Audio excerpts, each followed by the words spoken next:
کیفیت دوشنبه 14 اسفند رو با هم بررسی میکنیم. امروز روزیه که تو ذوق خیلی ممکنه بخوره.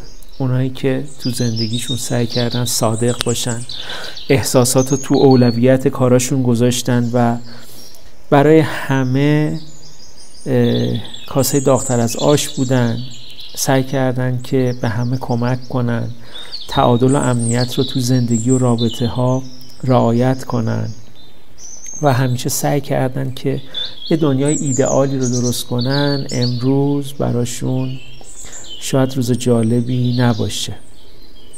امروز از اون روزاست که متوجه میشن اون زندگی ایدئال دست نیافتنیه. این آدما انقدر خوبی کردن که وقتی جواب خوبیشون رو نمیبینن شوک میشن و دنیا رو از دریچه دید خودشون دارن میبینن. انتظار این آدما امروز برآورده نمیشه.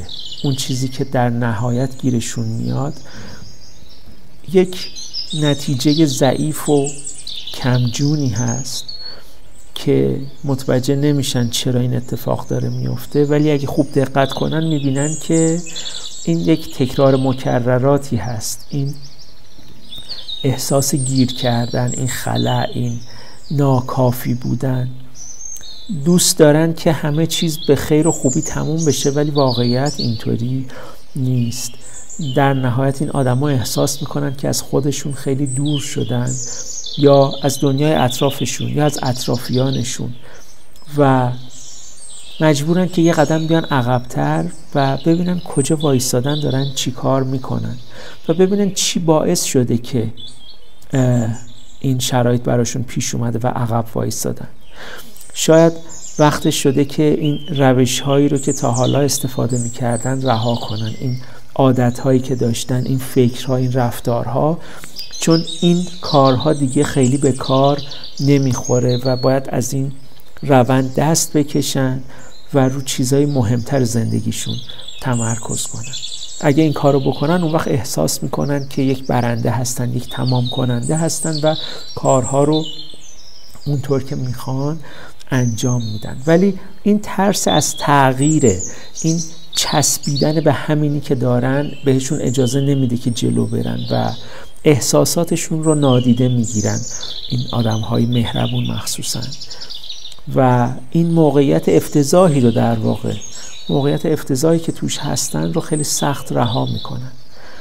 انگار یه موقعیتیه یا یه رابطه‌ایه که اینا با یه الگوی احساسی خاصی بهش چسبیدن و نمیخوان ازش دور بشن.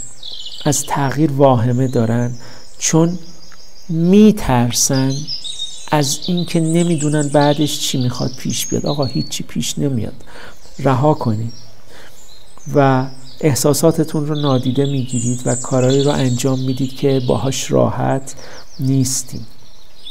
این راه حلی که داره میگه این هست که شجاع باشین و به این چیزایی که چسبیدین اینا رو رها کنین و برای چیزای دیگه‌ای که براتون مفید هست بجنگین. لجبازی نکنین و گذشته رو رهاش کنین، وگرنه آینده‌تون رو از دست میدین. حواستون باشه که تقریباً همه آدما سرگردونن و گیجن و نمیدونن باید چی کار کنن. شما رها کنید و زندگی خودتون رو داشته باشید. به قول عطار میگه که عبادت 10 جزءه، 9 جزءش دوری از خلقه، 1 جزءش هم خاموشی. به زندگی خودتون بچسبید و تلاش کنید که برای آزادی و رهایی خودتون قدم بردارید و زمان بگذارید.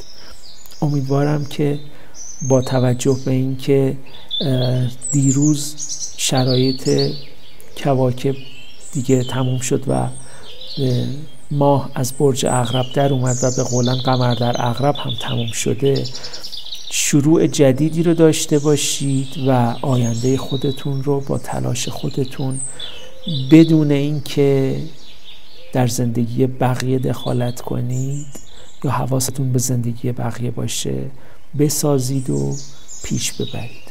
مطمئن باشید اگر شما زندگی خوبی داشته باشید، اثر خوبی زندگی شما به زندگی بقیه هم میرسه.